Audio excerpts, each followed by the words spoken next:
Sports Talk, worldwide, with some news from the world of boxing. So y'all know what time it is. You ain't in a rush to get concussed. Now, a couple of days ago, we talked about the heavyweight division. We talked about, Tony Bellew, right? Retired, won his last fight when he beat the heavyweight with David Haye, right? Won 2 fights against David Haye. Lost to Alexander Usyk, but everybody does that. And cruiserweight, a formidable guy, Tony Bellew. We talked about it. Now he was saying, that Wilder, Deontay Wilder, the WBC heavyweight champion, is the worst, technically worst heavyweight champion of all time, right? Of all time, he said, right? And mind you, this is the guy, 41 and, 40 and 0, 1 draw, 39 knockouts. This is the guy that's the worst heavyweight of all time. Well, this is one of the reasons why Deontay Wilder's earned my respect and probably many others' respect, and people have become fans of Deontay Wilder because of things like what I'm about to tell you.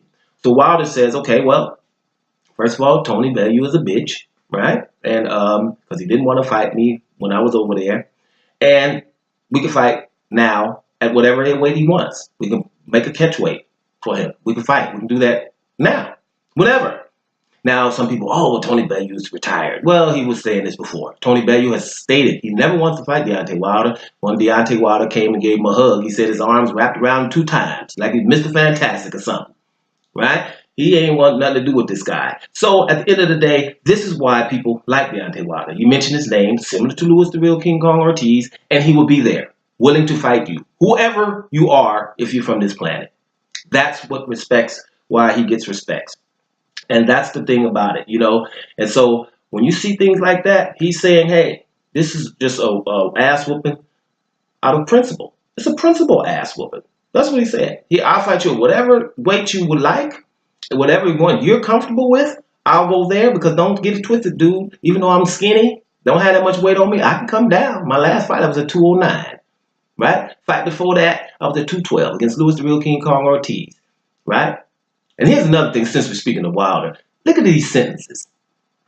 This fighter fought Louis the Real King Kong Ortiz as a voluntary. This fighter fought Tyson Fury as a voluntary. Right? Put your fighter's name in there. Any heavyweight you would like. You won't see that sentence. It won't happen. Who fights Louis the Real King Kong as Ortiz as a voluntary? The only reason Louis the Real King Kong Ortiz is not a mandatory is because sanction bodies don't want to put him there, because they'll go broke. Because there ain't nobody going to fight him, right? But as somebody to go out of his way to fight Louis the Real King Kong Ortiz or Tyson Fury, let's find those fighters to do that. I told you, invest in telescopes. You won't find them unless you get a telescope, because you're going to have to look at another planet. It's the kind of thing that's going on with him, with Wilder. And that's why he's just earned my respect over the years. No matter how wild he is or whatever. I was watching an interview with Chris Arreola. They asked him who's the best heavyweight. He says, Wilder, hands down. What he says, people try to call him wild, but if you're knocking people out, who cares how? Heavyweights are about knockouts. They're not going to want to watch people who's not knocking people out. That's the heavyweight division. That's what Chris Arreola is saying. I'm pretty sure people will start hating him now for saying that. But that's why you watch heavyweight boxing, for knockouts. Who cares how the person's getting knocked out, right? So there's an argument against that. Another thing I was noticing, too, when you watch these articles, right? Like you got 78 Sports TV, right? One of the members of LDBC, people say I'm LDBC or whatever. That's a compliment to me. But I noticed when they, 78 Sports, he gets interviews with Deontay Wilder, right? When you see these articles, they act like somebody else is getting interviews, or they'll mention anybody else who Deontay Wilder has talked to. But, the source could be there, 78 Sports TV. Start mentioning them. Start acting like you're getting this information from somewhere else. He's interviewing the dude about every 2 or 3 weeks. So give the man his props for doing that. Right? Stop acting like you're getting the interview and getting all this stuff from somewhere else. Right? Deontay Wilder talks to that man. Right? That means say that he talked to him. Don't wait till you talk to somebody else and act like you got the information somewhere else. I've been watching that. You guys got to mention that every now and then, because that's how it is. When you're talking about the LDBC, it's a bunch of brothers talking about boxing and the truth. Some more excited than others. But when you're talking about boxing, you're talking the truth. You try to act like, when I told you, when 2 or 3 brothers get agree on something, everybody gets scared. Try to call it something. It's just brothers talking about boxing. New media, LDBC, whatever it is. Brothers talking about boxing. I don't hear nobody lying. Now, let me make sure this is clear, too.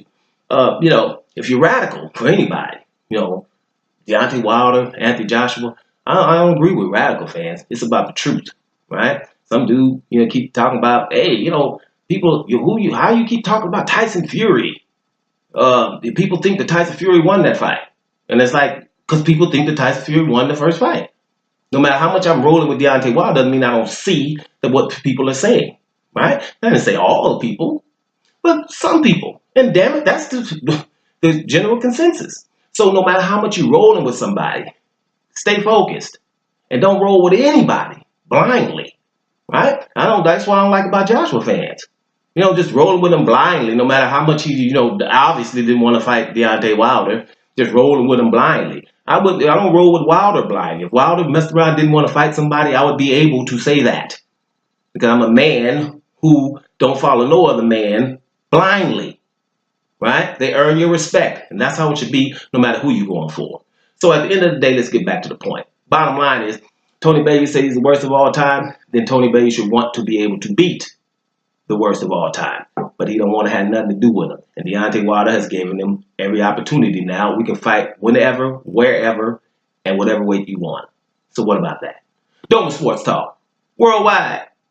And I am up out of here, y'all.